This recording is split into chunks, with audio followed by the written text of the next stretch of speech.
não parar, não precipitar e não retroceder. Então dizer para esse cara, sabe quando nós vamos parar? Nunca. Nunca na sua porca vida. Né?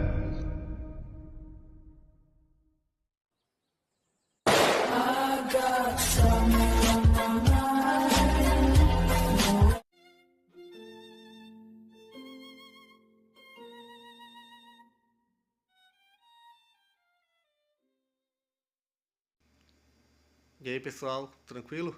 Então vem aqui antes do vídeo começar, pedir para vocês se inscreverem, quem não for inscrito, compartilhar, curtir, comentar. Quem puder seja membro do canal, que isso ajuda bastante. Tem também o link do Apoia-se. Quem puder ajudar nosso canal e apoiar financeiramente vai ser muito bem-vindo. Mas o mais importante é transmitir o conteúdo e os conhecimentos do professor Olavo de Carvalho para mais e mais brasileiros. Então compartilhe e ajude aí nossa causa. Muito obrigado a todos os membros, apoiadores do canal. Fico muito feliz. Tenho certeza que a gente está no caminho certo. Então fiquem com o vídeo e até mais. Valeu! Até adotei como divisa a frase do Dom Quixote: eu sei quem sou. É a coisa mais importante, você saber quem você é. Então saber de onde você veio, né? Porque você é, quem te ensinou o que, quem te influenciou e da onde veio toda a constelação de imagens, de ideias, de sonhos, de desejos, de expectativas, de julgamento que compõe a sua visão do mundo e, portanto, a sua atuação pública, se você tiver alguma.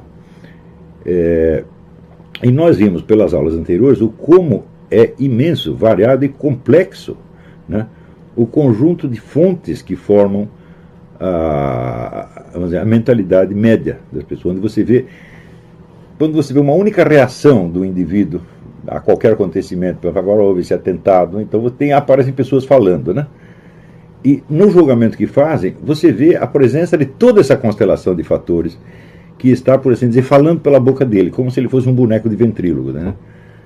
Eu consigo fazer essa análise, eu sei de onde as pessoas tiraram as ideias, elas mesmas não sabem, né? E qual é vamos dizer, a cadeia de raciocínios e de associações de ideias que resulta, no fim, em determinadas opiniões. Eu sou capaz de reconstituir isso e o próprio sujeito que está falando não sabe. Então, isso quer dizer que no Brasil nós temos, vamos dizer,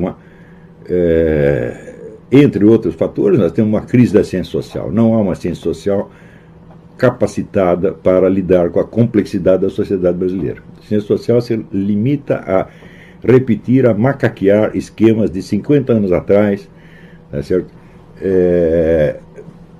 Aprendidos mesmo esses, as pessoas não sabem exatamente de onde saíram, né? Então, por exemplo, se você pega um nego que diz que é marxista, né, eu digo muito bem, mas aqui, quais são as correntes marxistas que influenciaram a sua cabeça? Você tirou essa ideia do Georg Lukács, do Karl Korsch, né, do Trotsky, do Stalin, do Pachucanes.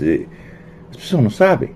Por quê? Porque vem a influência em bloco, sem uma correta discriminação, vamos dizer, das várias correntes e das fontes. Então, isso quer dizer que a cabeça de cada opinador brasileiro é uma maçaroca de influências não trabalhadas, não analisadas criticamente, e que, portanto, só pode se exprimir mediante reações emocionais. Quer dizer, é apenas uma impulsividade. O que as pessoas dizem não são ideias, são sintomas de uma confusão interior, são sintomas de um desconforto interior que as pessoas sentem.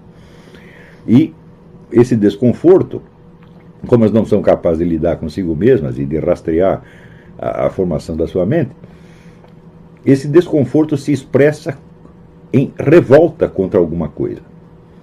E se você perguntar exatamente qual é essa coisa, eles não sabem. Se você disser, por exemplo, se eles dizem, por exemplo, a minha revolta é contra o capitalismo, né?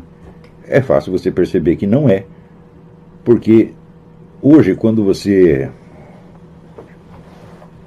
Vamos supor que você participa de um desses movimentos populares, aí, tipo Revoltados Online ou coisa assim. Contra quem você está lutando? Você está lutando contra o Google, você está lutando contra a Microsoft, você está lutando contra o Facebook, você está lutando contra todo um conglomerado de mega empresas internacionais que são aquelas que tentam boicotar você e impedir que você fale. Então, e, por outro lado, as pessoas que estão contra você, elas dizem que estão lutando contra o capitalismo. Naturalmente, elas vão achar que o capitalismo é você. Por exemplo, o capitalismo é o Olavo de Carvalho, o capitalismo não é a Microsoft, o capitalismo não é os Rockefeller, o capitalismo não é o Bilderberg inteiro. O capitalismo deve ser o Olavo de Carvalho. Deve ser, ou, sei lá, o Felipe Moura Brasil, ou qualquer outra coisa assim. É claro que isso é uma confusão mental absolutamente psicótica. Não é isso? E também, se esse indivíduo, em vez de tentar definir o contra que ele está, ele tenta definir a favor de que, o panorama é ainda mais confuso. Eu digo, você quer, por exemplo, sei lá, a liberação sexual, você quer o casamento gay, mas ao mesmo tempo você quer onde é o triunfo do Islã. Você está a favor dos terroristas islâmicos e você está a favor da liberação gaysista, etc, etc. Então, o indivíduo simplesmente ele não sabe de que lado está. Não é isso? E quando você vê um caso como esse que aconteceu na França, quer dizer, uma meia dúzia de terroristas islâmicos que invade um jornal que, além de ser anti-islâmico, é anticristão, anti-judaico, etc, etc, e que é um radical de esquerda, ultra radical de esquerda, entra lá dentro e mata todo mundo. Então, é claro que isto reflete uma confusão interna do próprio movimento revolucionário. Como aliás, sempre houve, tá certo? Por exemplo, na Guerra da Espanha, os comunistas mataram mais anarquistas, que teoricamente estavam lutando do lado deles, do que mataram franquistas. Isso sempre aconteceu, quer dizer, essa confusão também não é de hoje. Mas o fato é que esta confusão de fontes na formação íntima das pessoas bloqueia qualquer possibilidade de um diálogo racional e de, portanto, de uma vida intelectual. Não há vida intelectual nenhuma no Brasil, não certo dizer nenhuma, 000.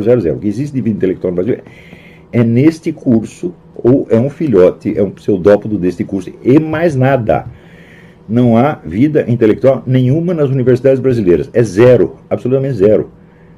Porque o estado de espírito, em geral, é este aqui. São pessoas, vamos dizer, cuja vida interior é uma maçaroca de sentimentos confusos e toscos, e que se expressam numa revolta quando não se sabe o quê. Quer dizer, por exemplo, você está contra o aumento da passagem de ônibus, porque você acha que você lutando contra a passagem de ônibus você vai libertar o terceiro mundo, né? É uma coisa absolutamente de louco, né?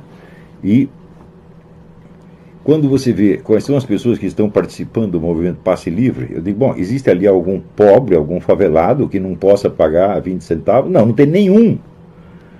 Ou seja, eles estão lutando por uma coisa que realmente não os afeta, não modifica a sua vida em nada, mas que é um símbolo de uma coisa qualquer odiada. Qual é a coisa odiada? É o mundo ocidental, isto é, o Geraldo Alckmin. Quer dizer, coisa de louco, absolutamente, né?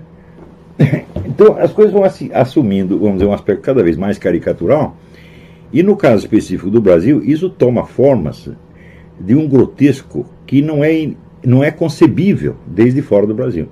Se você explicar aqui para um americano, né, se você pegar, por exemplo, esses vídeos que toda hora aparecem no YouTube, de escolas onde colocam criancinhas de 5, 6 anos, né, dançando danças eróticas, peladinhas, junto com mulheres com os peitão de fora.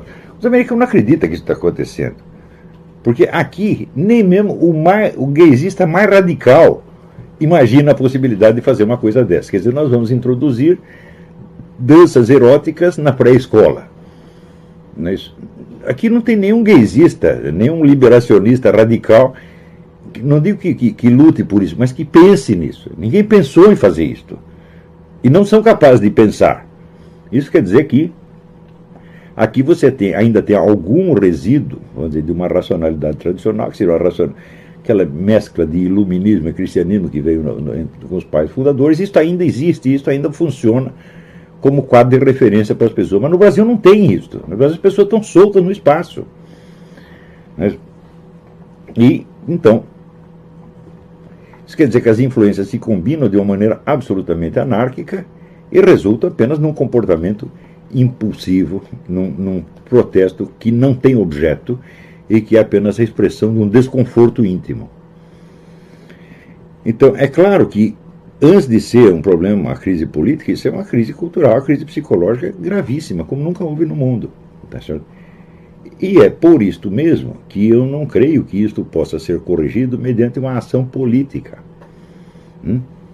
Então, quando eu comecei este curso, eu comecei com a seguinte ideia. Falei, bom, nós precisamos formar uma nova geração de intelectuais que consiga botar um pouco de ordem na vida cultural brasileira e criar as condições de um diálogo, de um debate, até mesmo de um debate racional entre esquerda e direita. Até isto, nem isto é possível no presente momento.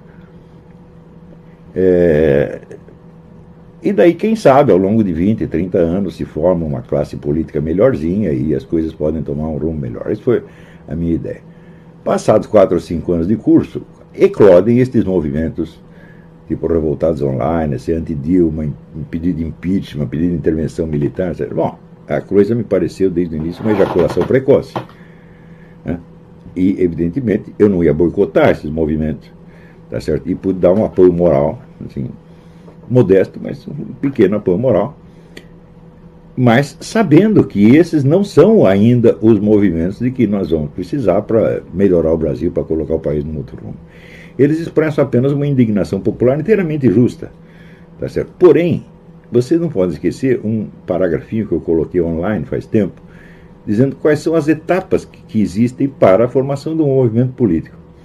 O movimento político, a formação de qualquer movimento político tem que ser precedida de anos e anos de debates entre intelectuais altamente qualificados, até você obter mais ou menos, vamos dizer, um panorama do que está acontecendo e do que está te incomodando, afinal de contas.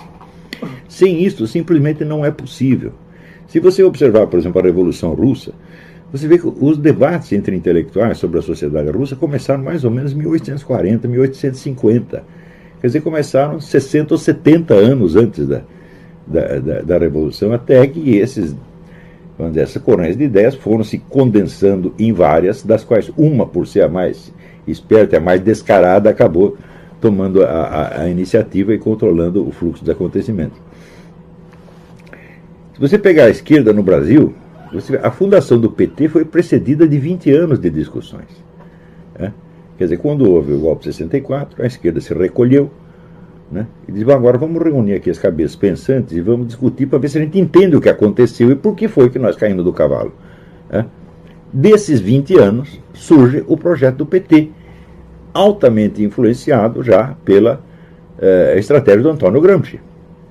Né? Você vê que em 64 houve uma espécie de divisão de trabalho, uma parte da esquerda foi para as guerrilhas e outra parte foi para casa estudar para ver se entendia o que tinha acontecido.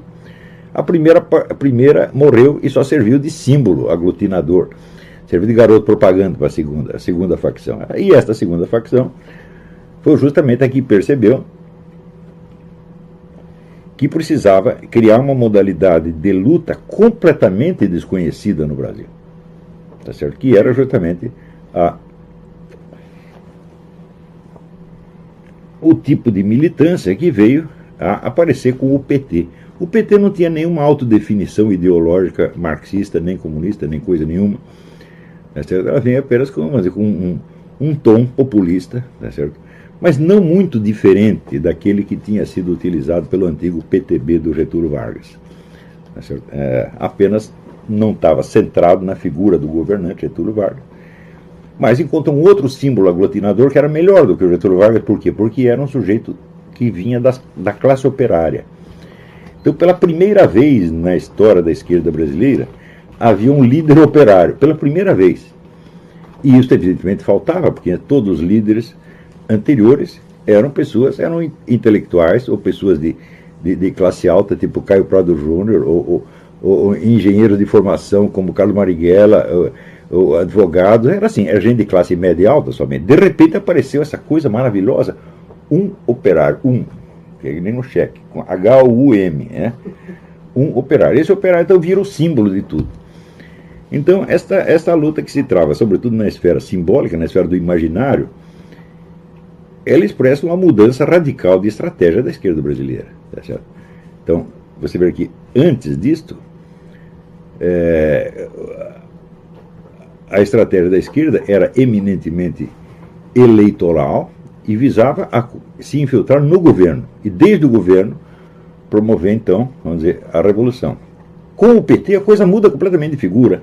Eles dizem, não, nós não vamos fazer a revolução em cima, nós vamos fazer embaixo, na sociedade, nós vamos conseguir, vamos dizer, armar aqui uma militância tão vasta e tão bem articulada, tá certo, que ninguém vai conseguir segurá-la. E de fato fizeram. Eu lembro quando começou o PT, as pessoas se devotavam ao PT como se fosse uma religião, como se fosse a salvação da sua alma. Davam tudo para o PT, davam seu dinheiro, davam, às vezes 40%, 50% do que ganhavam davam para o PT. Então, também outra coisa inédita na história da esquerda brasileira, você vê milhões de pessoas dispostas a sacrificar tudo por um movimento político. E, decorridos 20 anos, esse partido chegou ao poder, evidentemente. Então, total, 40 anos. 20 anos de debates, discussões, investigações e análises. Depois, 20 anos de militância e propaganda, e daí, pronto, chegaram ao poder. Não existe atalho para isto.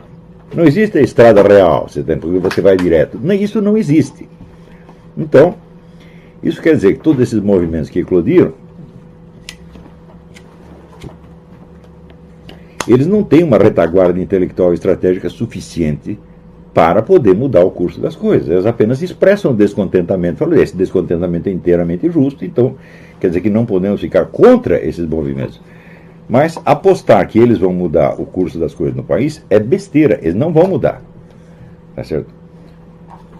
O que eles podem fazer, e de fato fizeram, é desacelerar, vamos dizer, as iniciativas do governo. Quer dizer, enfraquecer o governo. Tá certo? Enfraquecer, sobretudo, popularmente, no sentido da sua imagem popular. Né? Hoje você pode dizer que o mito petista, a aura de encantamento do petismo acabou. Tá certo? Bom, acabou, mas acontece o seguinte, nesse ínterim eles já conquistaram todos os postos da hierarquia no executivo, no legislativo, no judiciário, na Receita Federal, no diabo, né? Até nas Forças Armadas. Né? E eles estão lá nos seus postos ainda. Mesmo que a nação inteira os odeie, isso não vai tirá-los de lá. Por quê? Quando chega na hora das eleições, bom, aqui o povo está maciçamente contra o governo. Mas sim, o governo tem as maquininhas de votar e ele produz o resultado que ele quiser, mediante apuração secreta. Então, criou uma espécie de círculo vicioso na qual a máquina de dominação se autorreproduz independentemente do que o povo pensa. Então, esta é a situação. Então, isto quer dizer que protestos populares não vão acabar com isso. Mesmo que você crie uma onda de ódio antipetista, isso não tira um único petista do seu cargo.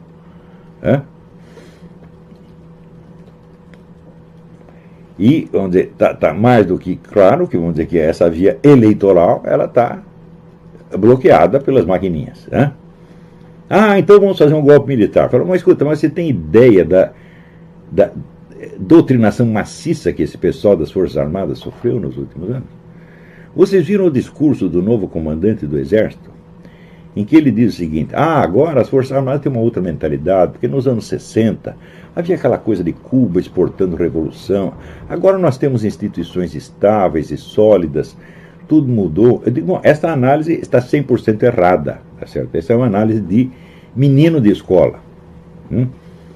Então, as pessoas dizem, não, mas ele garantiu que as Forças Armadas estão atentas e preparadas. Se houver uma tentativa de eternizar um partido no poder, nós reagiremos. Mas a tentativa já aconteceu e já deu certo, meu Deus do céu. Além disso, se você comparar a situação dos anos 60 com a de agora, nos anos 60, Cuba só tinha uma rede de pequenos grupos de guerrilha. Cuba não tinha um Foro de São Paulo. Não tinha uma articulação de 200 partidos políticos. Cuba não tinha 12 governos aliados na América Latina. Muitos deles com um poder monopolístico sobre as suas respectivas sociedades. Isso quer dizer que a situação hoje está infinitamente mais perigosa do que nos anos 60. E o general vê exatamente o contrário. Então quer dizer que não é um homem capacitado para fazer uma análise histórico-política. É um homem que se deixa levar por chavões de mídia. Hoje temos instituições estáveis. Tá certo? O que quer dizer instituições estáveis? Uma eleição com apuração secreta? É isso que ele quer dizer? Então,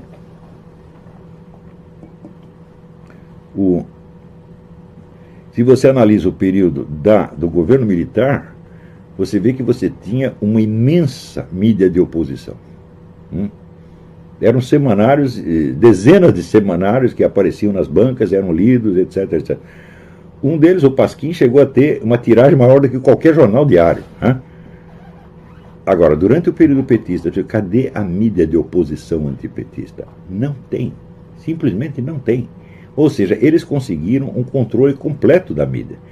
E tem uma parte da mídia que não está totalmente sob o domínio deles, porque, embora comungue dos mesmos ideais, não quer ser controlada pelo governo. Por quê? Porque isso é contra os seus interesses financeiros. A família Marinho concorda com o PT em quase tudo, só que é o seguinte, no meu jornal mando eu, ele é meu.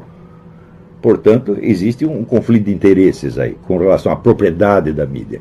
E este é o único ponto de divergência que existe.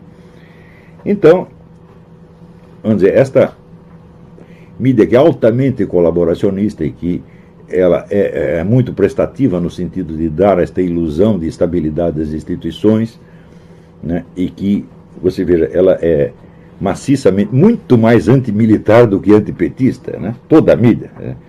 Está aí o Reinaldo Azevedo, que não me deixa mentir. Quer dizer, que é o camarada que, na grande mídia, é um dos camaradas que estão mais, aspas, à direita. E, no entanto, se você fala de militares, tem horror, tem chilique, tá certo? Então, quer dizer que essa mídia inteira, ela se fez na luta contra o governo militar. E ela não se esquece disso, e não vai esquecer nunca. A mídia, de fato, teve muitas dificuldades naquela época, né? As empresas de mídia, tá certo? As grandes empresas de mídia tinham mais dificuldade do que a mídia de oposição mesmo, a de mídia comunista. Né? Se você for ver assim, por exemplo, cada jornal tinha um censor. Né? Ali no Estadão o censor ficava na portaria, porque o Rui Mesquita não deixava entrar. Mas isso quer dizer que todo o noticiário era lido pela Polícia Federal diariamente, era controlado, e isso criava problemas. Mas às vezes a pessoa que está de fora não imagina o que é isso. Você está com a edição pronta, jornal fechado, ela está na oficina, e chega um neguinho e diz, não, isso não pode, aquilo não pode, aquilo não pode. Você tem que montar tudo de novo, meu Deus do céu. Isso custa um dinheirão, e uma perda de tempo. Tá certo? Eu lembro assim que eu era subeditor, copydesk da página de política. A gente fechava, para fechar, quer dizer, você tinha as matérias já escritas e diagramadas, quer dizer, calculado o tamanho, desenhado a página e baixou para a oficina. Então, quando fechava a última página política, eu ia para casa, eu morava perto da redação do Estadão, eu ia a pé, era assim, 2 quarteirões. E eu morrendo de sono, saía dali 2, 3 horas da manhã, ia dormir umas 2 horas, daqui a pouco eu acordava, falou, opa, tem tal matéria, eles não vão deixar passar, vai ter que fazer tudo de novo. Daí telefonava para a redação. Eles cortaram, não sei o quê. Não cortaram o alívio. Daí eu voltava a dormir. Tá certo? E houve uma vez que apareceu uma especulação, os militares estavam discutindo quem ia ser o novo vice-presidente da República. E a notícia estava proibida, você não podia especular. E eu, por uma distração, deixei passar a matéria. Quando eu acordo, eu lembro, era 6 horas da manhã. Falei, pronto, apreenderam a edição. Daí eu liguei lá, falei, o que aconteceu? Falei, não, alguém cortou a matéria. E a edição não foi apreendida. Falei, daí eu voltei a dormir. Então, era isso todos os dias. Né? Você não imagina o prejuízo que isso dá para uma empresa jornalística. Então, as empresas jornalísticas têm o ódio dos militares com justa razão. Né?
Chegamos a mais um final de uma aula, de um vídeo. Espero que tenham gostado.